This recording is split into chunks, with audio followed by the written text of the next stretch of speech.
Okay. Today we're going to use our imaginations to draw an underground scene showing ants doing human activities. We're going to use a little drawing aid to help us draw those ants. One side is simple and the other side has more detail. We still want the ants to look realistic, even though they're doing silly human activities. So the first step to draw our underground ant tunnel scene is to draw our land line. Okay, and this would be where all the grass grows.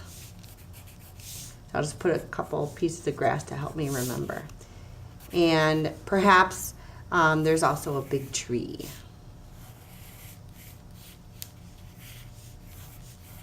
Okay. Now I want to draw my anthill. And beneath my anthill, this is where the magic is going to happen. I'm going to draw 3 tunnels for my ants to do stuff in. Here's one tunnel. Maybe here's another one. And, ooh, I think I'm going to do a great big one down here. And lead it all the way back up to the anthill. Now I need to come up with 3 activities for my ants to be doing. That would be silly, human-like activities. So in this one, I think I'll put a bedroom. So let's have some stairs going down to the bedroom.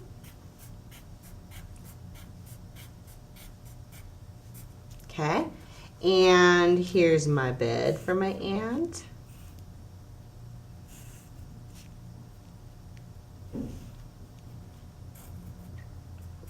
Okay, maybe he's got big fluffy pillows. And in my bedroom, my ant can have, maybe he's got a poster hanging up on his wall. Cute. And of course I need to draw my ant now, so I need to draw his head first, the middle body, and the bigger body. This one's standing up, so he kind of looks like a snowman right now. His legs.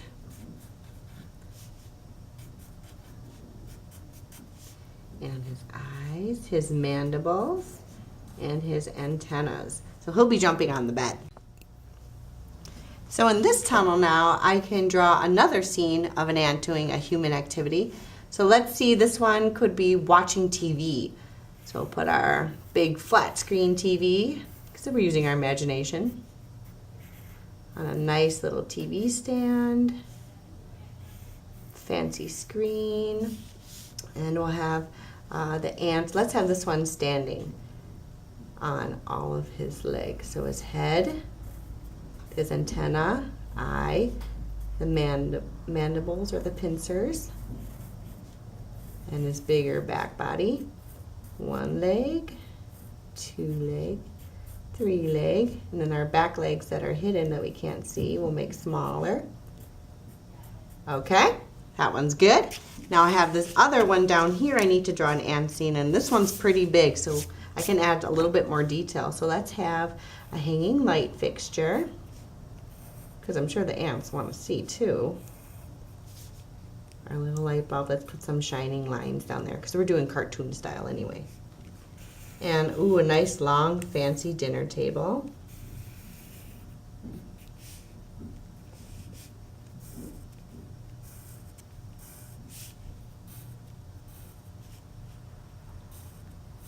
Very nice. And we'll put a chair here.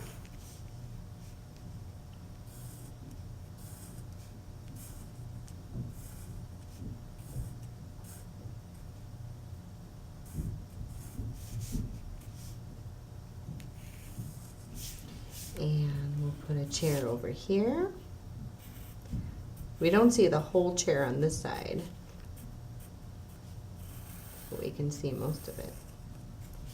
Okay, now I need my ant. So here's the head, antler or antennas, eye, pincers, body 1, big body 2, 1 leg, 2 leg, 3 leg, and We won't quite see the back legs on this one because he's sitting funny, but I might see one or two in that part. And our ant over here, antenna, eye, pincers, body 1 and body 2. This one's a little bit smaller. There we go. Let's see, which do they have? Let's put a flower vase on the table because they're fancy ants. Maybe they have some artwork hanging on the walls in a nice pretty frame. Okay, however you want to decorate or whatever you want to put in your little ant chambers, that's totally up to you. But we're working with having them do human activities. So you want to use your imagination and think of what would be fun to see an ant doing. Once you have all 3 chambers drawn with your ants inside, you need to do a few more things before you're ready for the next step. And that is make sure that the top of your land up here has everything you want to have in it. So I put a tree in mine. Maybe yours has a farm or your house or a fence, maybe some cars. Maybe this anthill is right by the road on a sidewalk somewhere. However you want to do that up here, you can do that part. Maybe we'll put some clouds.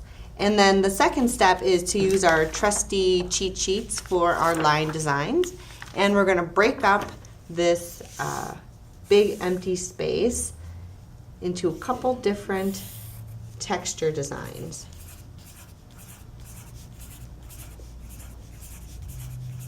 Once I get done putting in my textures on my big open spaces, I'll be able to take my Sharpies, and I'm going to use the fine point Sharpie and the small point Sharpie, so my medium and my skinny Sharpies, to go over all my pencil so it looks nice and neat.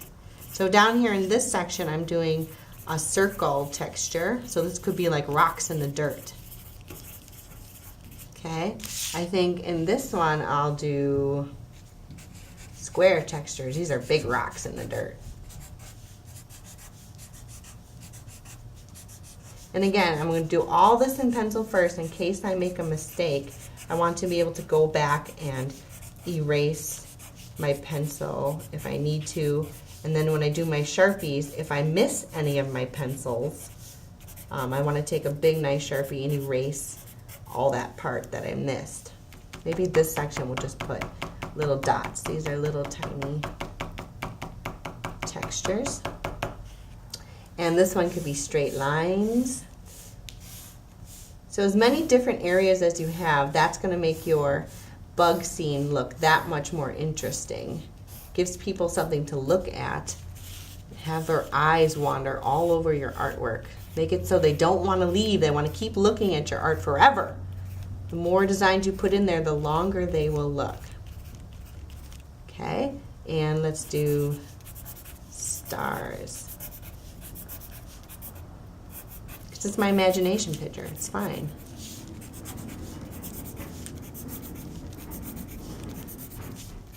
How'd I do? Pretty good. All right, I'm going to take my medium Sharpie and my skinny Sharpie, and I'm going to go over all of my pencil lines. And again, if I miss any, I can use my eraser to go back and erase all the pencil lines. The reason why I'm using both Sharpies is there will be some parts of my design, like my little ant antlers, or maybe my ant body, the whole thing is small, or I have little details in my scene that I want to get covered really nicely. I want to use my skinny Sharpie so I don't draw over everything with my marker. So I'm going to go over all my pencil, everything. My ants, my textures and my dirt, everything above my ground, everything. Then I can take my eraser and erase the pencil that I missed. So I'm going to stop here so you have some time to work. When this is all covered up with Sharpie again, don't forget to erase. On the back of our paper always goes our name.